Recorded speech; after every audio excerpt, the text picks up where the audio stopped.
Bitawan mo ako! Kunin mo na lahat ng pera ko! Huwag mo lang akong saktan! Wala ka nang magagawa. Akin ka.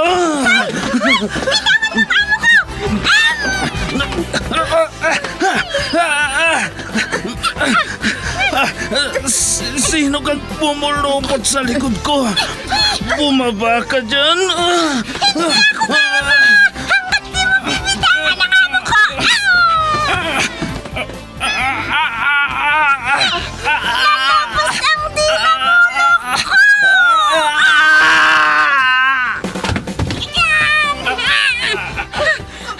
Ayan! Natumba na siya, madam! Salamat, Pepita! Salamat! Super Pipita, ang balikbayan na OFW, survivor mula Iraq, palaban sa hirap at nakahandang magsakripisyo sa ikabubuti ng karamihan, kabilang sa mga naturingang bagong bayani ng bansa. Super Pipita, isang dula na kung saan inyong mapapakinggan ang iba't ibang pakikipagsapalaran ng isang OFW. Super Pipita, mula sa Lovelet Artist and Talent Center Drama Productions, handog sa inyo ng #1 and most trusted radio network in the country, Bombo Radio Philippines. Basta Radio Bombo.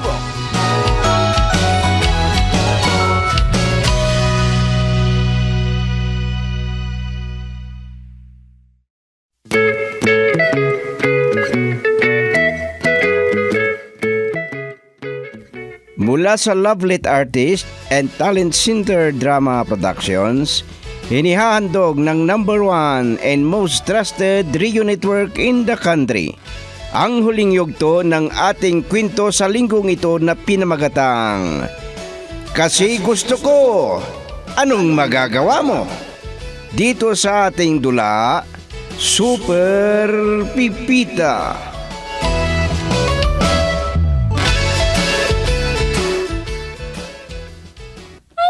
Sobra naman niyang pagpapagwapo niyo, sir. May importante pa kayong pupuntahan? Shh, huwag kang maingay, Pipita. Baka marinig ka ni Pansang. Ay, Aha! Gusto mo pa akong takasan, ha? Bakit? Saan ka Ay, pupunta? Patay kang matanda ka. Tignan mo, narinig ka tuloy ni Pansang. Kasalanan mo ito, Pipita. Ang sabi ko, saan ka pupunta? Bakit ba? Ano bang pakialam mo? Mali ang ginagawa mo. Nagkaroon ka lang ng cellphone. Panay na ang labas mo.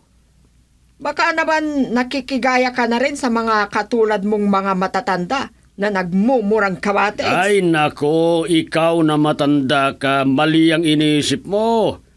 Magpapasama ako kay Dalmasio dahil may kilala siyang nagbebenta ng baka at isa yon sa mga ihanda sa kasal nila. Betchay at ano na nga ba ang pangalan ng mapapangasawa ni Betchay, Pipita? Tulungan mo nga akong mag-isip. si Dr. Chris, senyor. Huwag mong ibahin ang usapan. Kung totoo yung sinasabi mo, sasama ako. Ba't ka pa sasama? Maghahanap lang kami ng baka. Nagseselos ka, no? Ano naman ang dahilan? Bakit ako magsiselos? Bahala ka na nga. Pero sa kasi cellphone mo, bahala ka sa buhay mo. Ano ba yung pinagsasasabi mo, ha? Diyan ka na nga. Halika na, Pepita. Sumunod ka na lang sa akin hanggang sa labas ng pintuan. Sir, Ay, tignan mo yan. Pinapasunod ka hanggang sa pintuan. Samantalang ako na asawa niya. Hindi man lang nagpahatid sa akin. ibig sabihin ni senyor, si tatay, isarado ko ng pintuan. Ay, oo nga pala ano. Sige po, madam. Sundan ko lang si sir, si tatang. Makapagalitan pa niya ako. Nininervyos na rin si Pipita. Ah, Madam, ang tawag na rin niya sa akin.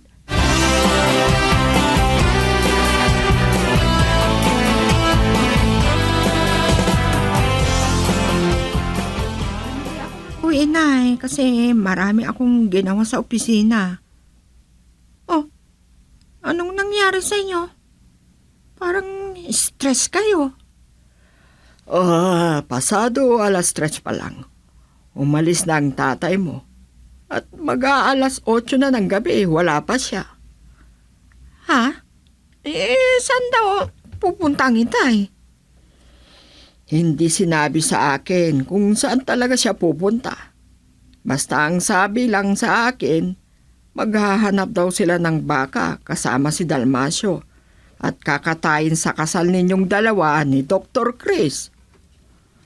Ano? Ah, paano kami magpapakasal? Wala naman po kaming relasyon. Ay, patawagan niyo kay Pipita. Sabihin ninyong umuwi na siya. Ay, ikaw na lang. Sakaling sumunod sa'yo. Sige, Nay. Magpapalit lang ako ng damit. Ang tatay talaga. Alam mo, mula nung nagkaroon siya ng cellphone, alis na ng alis dito sa bahay.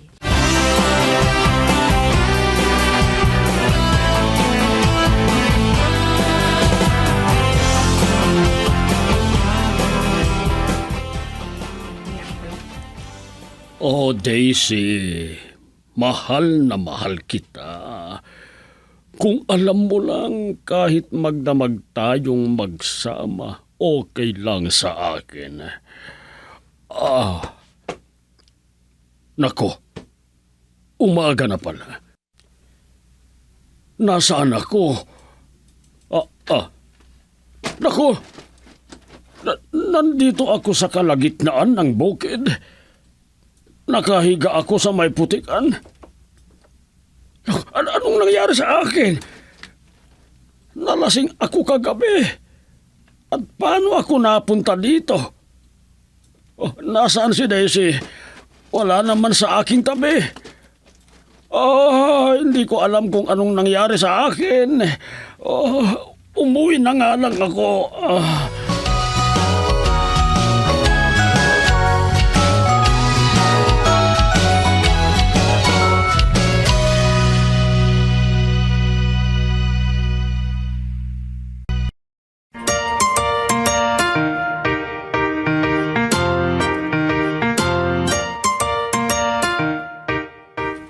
Tay, saan ba kayo galing? Magdamag kayong wala dito sa bahay. Paano ko kaya sasabihin kay Betchay? Panaginip lang ba ang pagkikita namin ngayon ni Daisy? Oy, Tay, ba't hindi kayo makapagsalita? Tinatanong ko kayo. At saka, bakit ganyan ang itsura ninyo? Ano ba yung itsura mo, Donato? Hindi ko lubos maisip kung nakiani ka ng palay o nagpastol ka ng kalabaw. Tingnan mo yung damit mo, puno ng putik. Maano ka ba, pansang? Baka mag-away kayong dalawa, ha? Bakit ka nagagalit sa akin, Donato? Nagsasabi lang naman ako ng totoo. Amuyin mo yung sarili mo. Hindi maintindihan kung Ako. anong amoy yan. Nako, bakit ganito ang amoy ko? Amoy alak at amoy putik. Mabango naman si Daisy. Ay, maligo ka na. Mabuti na lang at hindi ka pinagtawanan ng mga nakakita sa'yo sa daan. Baliktad pa yung t-shirt mo. Oh, may tumatawag sa akin. Baka si Chris na yon. Nasa kwarto yung cellphone ko. Sandali lang. Ay, ganyan ang magkasintahan, nagtatawagan. Oras na magbuntis si Betchay, magkakatay ako ng baka at kalabaw.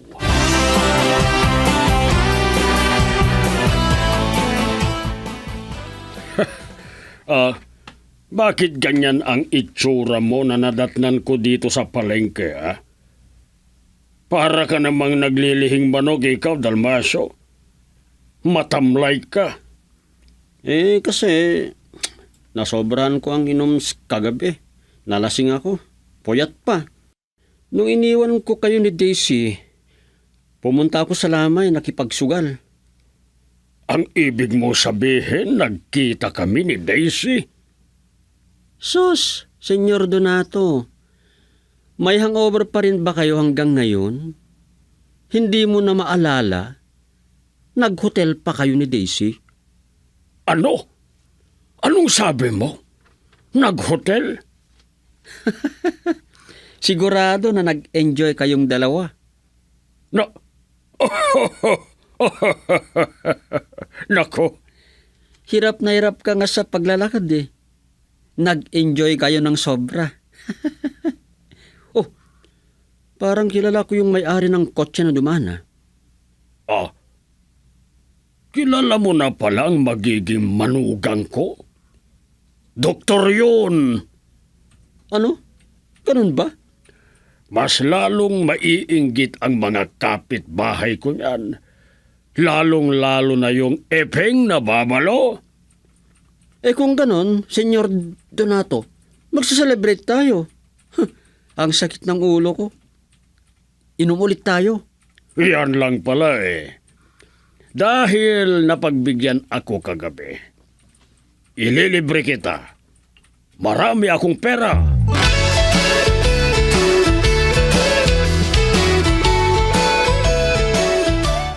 Talaga ang matandang yon. Tanghali na ngang umuwi. Umalis na naman. Hindi ko na malayan ang kanyang pag-alis Nasa likod bahay ako. Nagwawalis ng mga dahon. Ang akala ko nga, nasa loob siya ng kwarto namin. Mautak talaga ang matandang yun. Hindi ko pa siya nakakausap ng maayos kung saan galing kagabi. Sige, auntie. Ituloy ko lang yung ginagawa ko. Mamaya na, maupo ka muna dyan. Kukuha ako ng merienda natin. Hala, baliktad yata, auntie. Kayo ang amaw, ako ang katulong. Kayo ang kukuha? Pagsalbihan niyo ako? Sige na, maupo ka na dyan.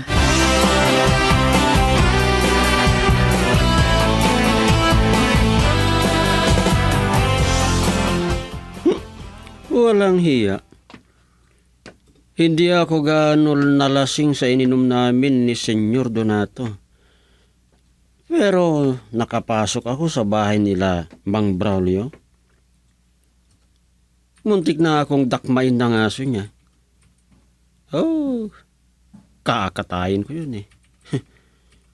Pero saan ako kukuha ng pambayad ko? Totoo kayang ikakasal na si Betchay? Pero hindi pwede. Matutulog na nga ako.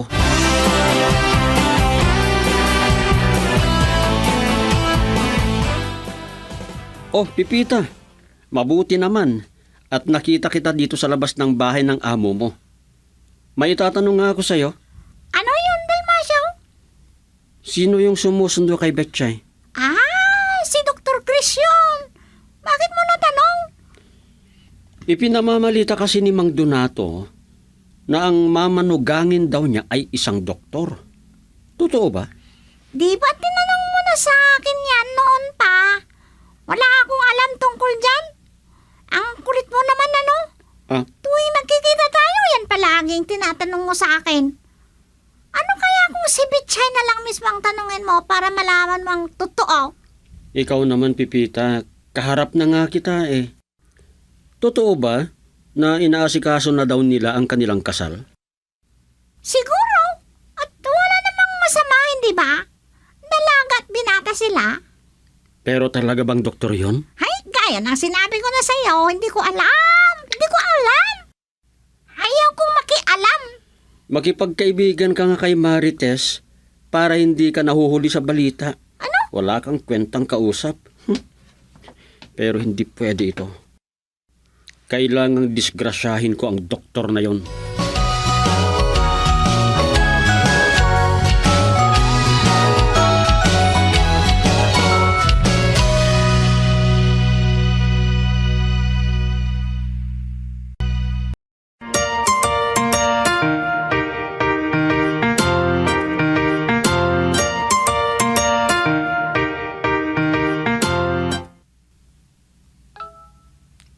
Oh, oh, oh, may nag-text sa akin. Si Daisy itong nag-chat sa akin. Miss na... tignan mo nga naman. Na-miss na niya yata ako. Ilang beses lang kaming nagkita. Replyan ko sana pero tinatamad ako. Ayaw naman siyang patawagan. Sunod-sunod na yung nagtetext sa'yo. Sino ba yung nagtetext? Matulog ka na nga lang. Ano ba tong minessage sa akin ni Daisy? Basahin ko na. Buntis daw siya. At ikaw ang ama nitong dinadala ko, Donato. Naku! Naglalambing sa akin tong tao na to. Ano raw? Buntis? Minsan lang kami nagkita. Buntis agad? Nako. Meron na naman. Pakasalan mo ako. Ay, hindi pwede. Dahil menor de edad pa lang ako, makakasuhan ka. Kaya ganito na lang. Ito ang naisip kong paraan. Maganda ito. Bigyan mo na lang ako ng 100,000 pesos. Ano? 100,000 pesos? Saan ako kukuha ng ganyang halaga?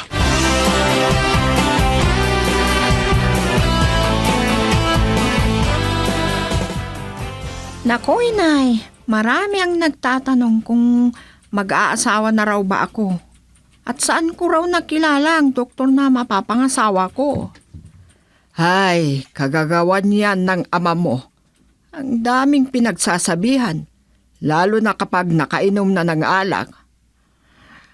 Nagkataon na kasama ko si Chris nung tinanong ako ng mga tao. Ngumiti nga lang siya eh. Sumusobra na talagang tatay mo.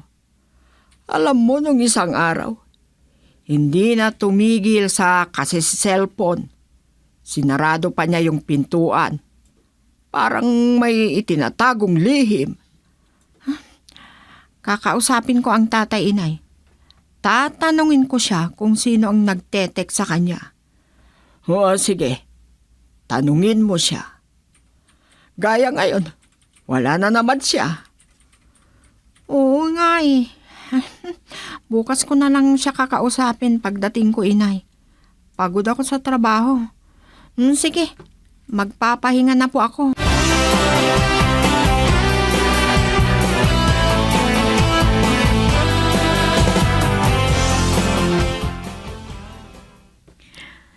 Ay, parang sa kwarto ni Itay nanggaling ang tunog ng cellphone na yun Ate Pipita. Wala naman dito, di ba? Oo, umalis na hindi ng paalam. Naiwan niya siguro ang kanyang cellphone. Halika, tignan natin kung sino yung nag-chat.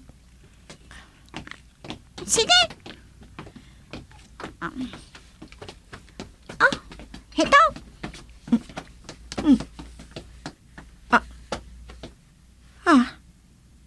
Iisa lang naman ang pinadala niyang message.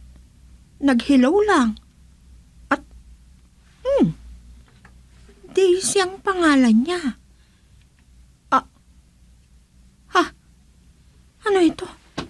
Ay, Ate Pipita, ibalik mo na ang cellphone sa kanyang pinanggalingan. Ayusin mong mabuti para hindi mahalata ni Itay. Halika na, lumabas na tayo dito. Dali, bilisan mo. Baka biglang dumating ang Itay.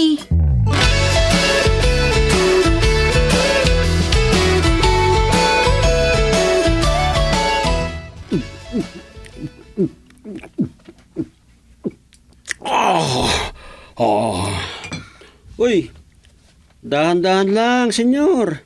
May problema ba?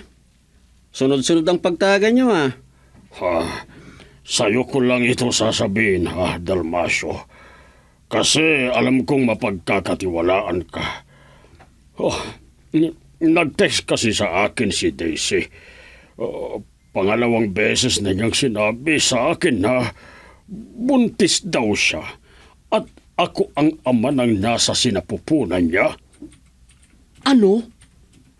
Sabi sa akin, mabibilang ko daw ako kasi menor de edad pa lamang siya.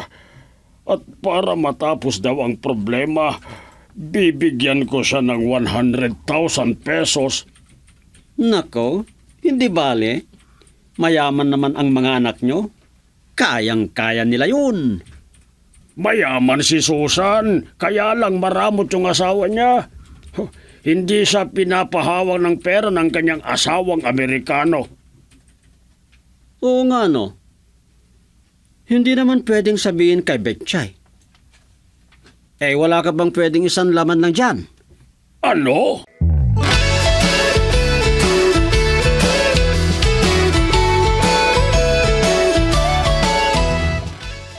Atin lang to Ate Pipita. Dahil ayaw kong malaman ni Inay. Baka kung ano pang mangyari sa kanya. At baka mag-away pa sila ni Itay. Nakabuntis pala ang itay mo ng menor de edad at humihingi ng 100,000 pesos? Ano ang masasabi mo dito, Ate Pipita? Madam! Alam mo, Ate Pipita, may hinala ko. Ay, magpapatulong ako kay Chris. At tulungan mo rin ako, Ate Pipita. Anong may tutulong ko, madam? Ibibigay ko yung 100,000 kay Itay na hinihingi ng babae. Pero susundan ko siya ng lihim. Sige, madam. Nakahanda akong tumulong sa inyo.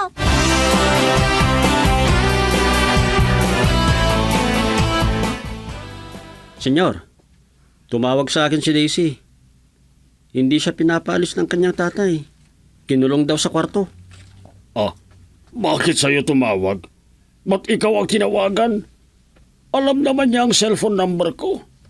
Makinig kayo sa akin.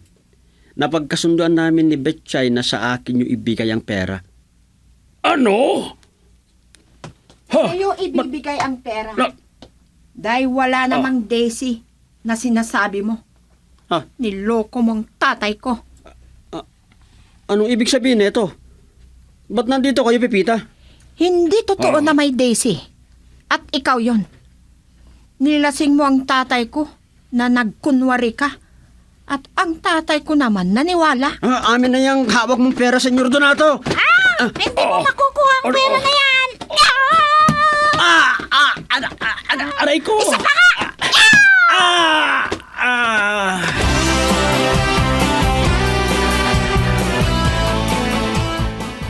O ano Itay? Malinaw na sa inyo ang lahat.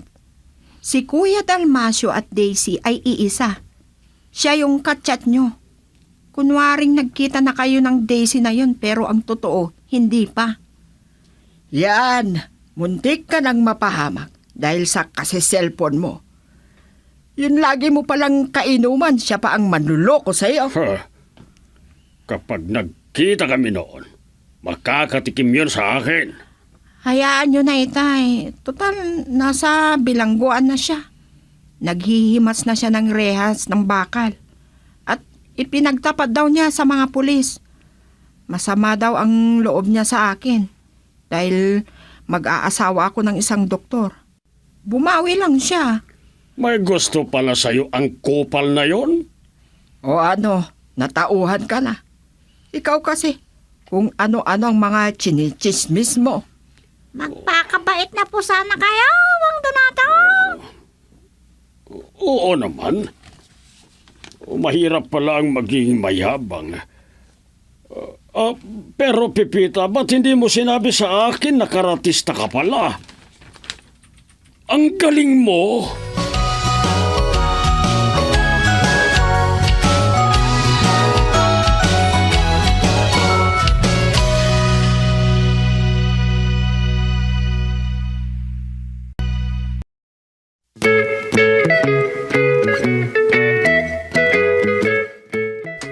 Diyan nagwawakas ang isang kwento dito sa ating dula, Super Pipita. Mula sa panulat ni Delphine Dumayas at direksyon, Leti Astudillo Aquino. Inihahandog sa inyo ng number 1 and most trusted radio network in the country, Bombo Radio Philippines. Basta Radio Bombo!